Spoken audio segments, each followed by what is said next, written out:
हसदेव बचाओ पदयात्रा जांजगीर पहुंची और शहर के नेताजी चौक के पास हसदेव बचाओ आंदोलन से जुड़े लोगों ने लोगों से अभियान से जुड़ने की अपील की। इस दौरान नारेबाजी भी की गई। यहां लोगों को बताया गया कि हसदेव में पेड़ों के कटने से बड़ा नुकसान होगा और आने वाली पीढ़ी की समस्या ज्यादा बढ़ेगी। आपको बता दें कि हसदेव को बचाने 24 नवंबर को बिलासपुर से पदयात्रा निकाली गई है, जिसका समापन 8 दिसंबर को सरगुजा के हरिहरपुर में होगा। हसदेव को बचाने पदयात्रा निकालने वाले प्रथमेश मिश्रा ने बताया कि लोगों को जागरूक और हसदेव के पेड़ों की कटाई से चौतरफा नुकसान से बचाने यह पदयात्रा निकाली जा रही है। उन्होंने आरोप लगाया कि इस गंभीर मुद्दे पर सरकार गंभीर नहीं है। पदयात्रा के दौरान अन्न ग्रहण नहीं करने के संकल्प के साथ शामिल राधेश्याम शर्मा ने कहा कि हसदेव में पेड़ों की कटाई जब तक नहीं रुकेगी, तब तक वे ऐसे ही डटे रहेंगे और सरकार को जगाने काम करते रहेंगे।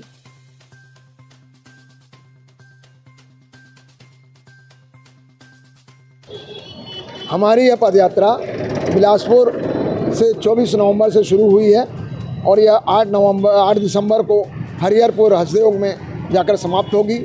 और इस पदयात्रा का उद्देश्य हमारा यह है कि हम इस अकलतरा जांजगीर चांपा, जो कि बांगो डैम का कमांड एरिया है, नहरों का कमांड एरिया है, इस एरिया के लोगों को, किसानों को, व्यापारियों को, आम नागरिकों को जानकारी दें, समझाएं और उनसे बातें करें कि यदि हसदेव के जंगल कट गए तो बांगो डैम जो है, जिसकी नहरों से इस क्षेत्र की पूरी सिंचाई होती है, व्यापार जिंदा है, वो बांगो डैम मट्टी भरने से बहुत जल्दी 10-15 साल 20 साल के अंदर मर जाएगा।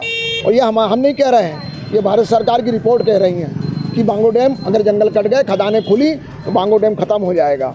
तो इस क्षेत्र के व्यापार को, खेती को और हमारे इस क्षेत्र के विकास को जिंदा रखने के लिए, आगे बढ़ाने के लिए हमको खदानों को बंद करने की मांग उठाना, जंगल को कटने से बचाना बहुत ज़रूरी है। इसीलिए हम लोग पदयात्रा कर रहे हैं इस क्षेत्र के में जन जागरूकता लाने के लिए कि जंगल को बचाया जाए, नदी को बचाया जाए, नहरों को बचाया जाए, खेती को बचाया जाए, व्यापार को बचाया। सरकार का रुख तो निराशाजनक है। सरकार फर्जी ग्राम सभाओं के आधार पर जंगल काटने की अनुमतियां दे रही है। और हम सबसे बड़ी बात यह कह रहे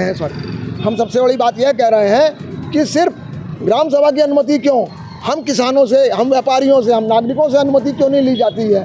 क्या हम उसके प्रभावित नहीं है? क्या हम भी प्रभावित हैं? और उस जंगलों से, उन जंगलों का हमको भी प्रभाव है, हमको भी फ़ायदा है, स्टेक होल्डर्स हैं हम उन जंगलों के, उस बांध के, और हमसे भी अनुमति ली जानी चाहिए। आम नागरिकों से रायशुमारी की जाए, पूरे छत्तीसगढ़ के लोगों की रायशुमारी की जाए, क्योंकि ये जंगल छत्तीसगढ़ के फेफड़े हैं और इन जंगलों के कारण इस क्षेत्र में बरसात होती है, मानसून ब्रेक होता है, सभी लोग प्रभावित हैं। सिर्फ उन ग्राम सभाओं की अनुमति से काम नहीं चलेगा। हम सबसे रायशुमारी की जाए, पूरे आम जनता से मतदान कराया जाए अगर आपको खदान खोलना है तो। ये हमारे जो साथी हसदेव अरण्य में लड़ रहे हैं और बिलासपुर और छत्तीसगढ़ में हर जगह अलग अलग ढंग से हसदेव और उसके जंगल को बचाने में लड़ाई लड़ रहे हैं।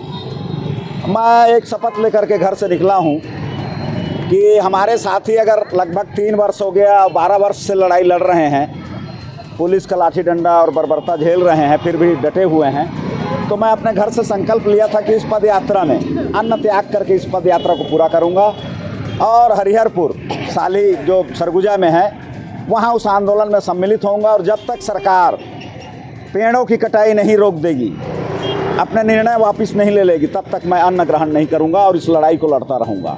सरकार का रुख हमारे प्रदेश में न्यायपालिका शून्य है। अरे इस प्रदेश में जो आदिवासियों का प्रदेश है, यहाँ 5वीं अनुसूची लागू है, उसके पेशा कानून का पालन नहीं हो रहा है, पर्यावरण कानून का पालन नहीं हो रहा है, तो संविधान की अवहेलना, कानून की अवहेलना कैसे हम लोग जिंदा रहेंगे?